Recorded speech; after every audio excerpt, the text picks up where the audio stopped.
How's it, my Orchids and Fynbos friends? I'm really excited. Look what time it is.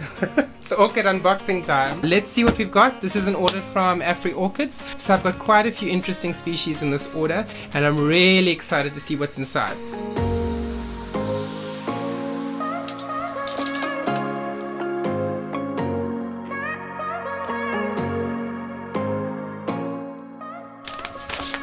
Quite a few orchids.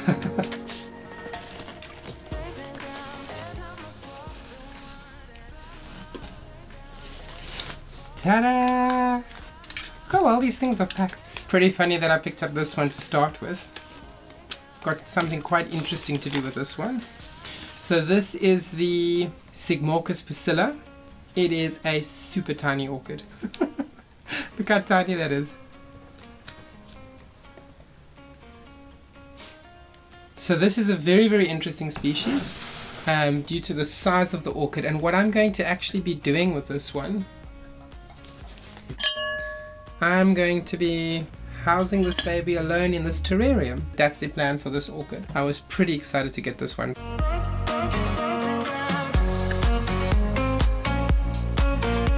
Ooh. I'm sure many of you will recognize this one. So this is the Angraecum leonis. Very, very happy and very, very healthy. I'm not sure whether this is the Comores variant or the Madagascar variant. I think I will actually ask the grower. But if you're interested to know more about Angraecum leonis, there's a care collab that happened recently by Nina from Ninja Orchids and a few others, and there they talk about the difference between the Comores and the Madagascar variant. Very, very interesting video. Check it out.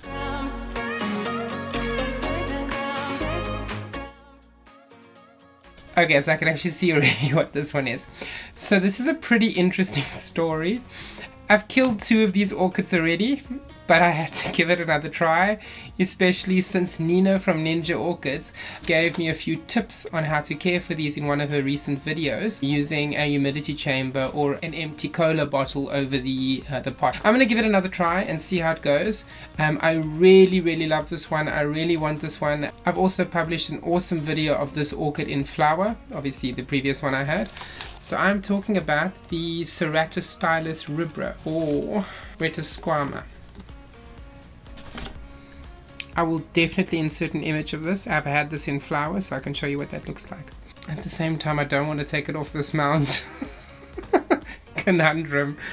Oh gosh, I'm gonna have to see what I can do with this one, because maybe I can make some type of makeshift container that goes over the mount, because I really like it in this mount as well. But you know, when we try to make orchids fit into how we like to grow them or what we prefer, sometimes ends up in disasters. Tell me what you think in the comments below. Should I take it off the mount? Use the humidity chamber? Nina, please tell me what you think.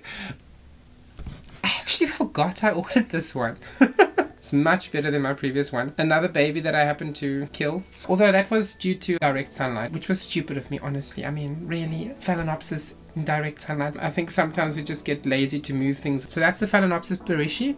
I've really wanted to try and pot these up as well. So I might take this one off the mount. I'll probably leave it to adjust. I don't want to mess with it right now when it's adjusting to its environment. I'm going to probably keep this in the indoor grow room, this space right over here. As you can see, a bit of a trend in this order. I'm replacing some of the orchids that I lost. Pretty happy about those. I have no idea what this is. Let me see.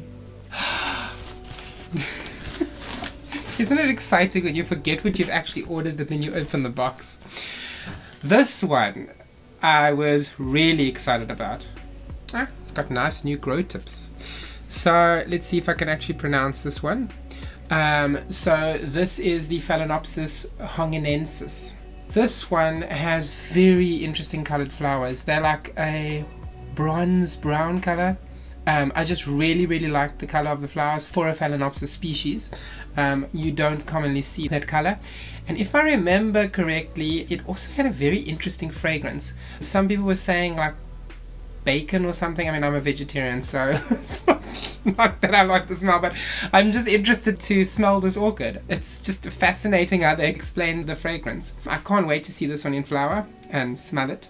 She looks like she's in very, very good condition. Very good condition. I mean, these leaves are nice and plump. I don't know what the rest are either. I'm actually not thinking about it, I'm just opening. I think it's the best, because then I'm really excited when I see what I got.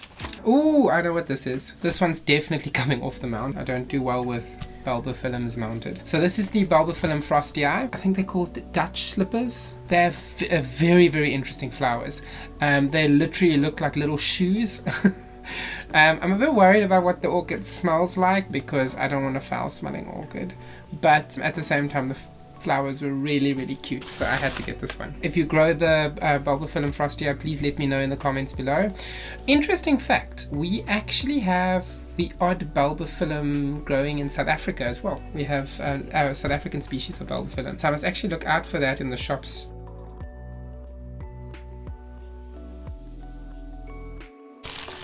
And the last one.